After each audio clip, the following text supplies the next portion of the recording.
You know, we live in exciting times. The great Jewish prophets in the Jewish scriptures, they predicted the exile and the return of the Jewish people twice.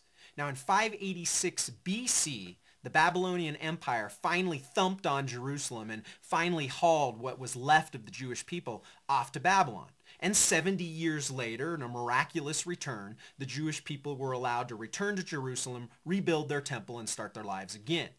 The second time was 70 AD, when the Roman Empire finally sacked Jerusalem and spread the Jewish people throughout the world. They dispersed them throughout the world for about 1900 plus years. Now, remarkably, something has happened in our relative generation, which is 1948. The Jewish people returned to their homeland for the first time in 1900 plus years. They maintained their culture, their religion, their language, spread throughout the world. When has that ever happened in history? I'll take you to some of this scripture really quickly to see how dramatic this is. I turn to Isaiah 11.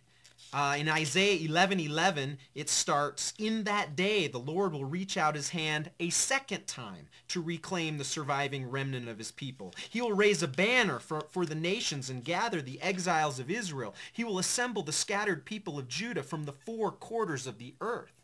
It's remarkable to see that in 1948, after this nasty holocaust in Europe, by the slimmest of margins in the UN, the vote was taken to allow the Jewish people to reestablish Israel as their state.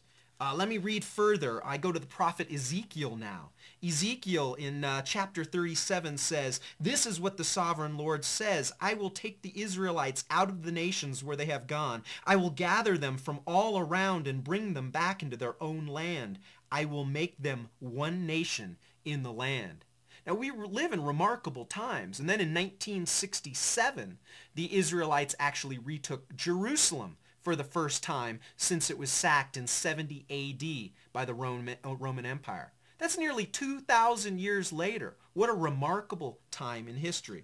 I jump ahead one more to Jeremiah in this case.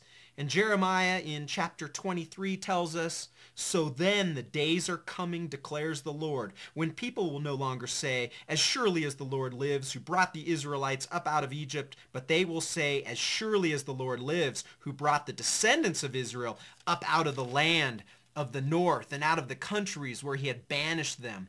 Then they will live in their own land.'" You know, I'm often asked, hey, if all this prophecy is real, if all of these prophecies are in the Bible, why don't we see prophecies fulfilled in our own time? Check it out. Open the newspaper. Go online. What's happening in the Middle East today? We live in remarkable times.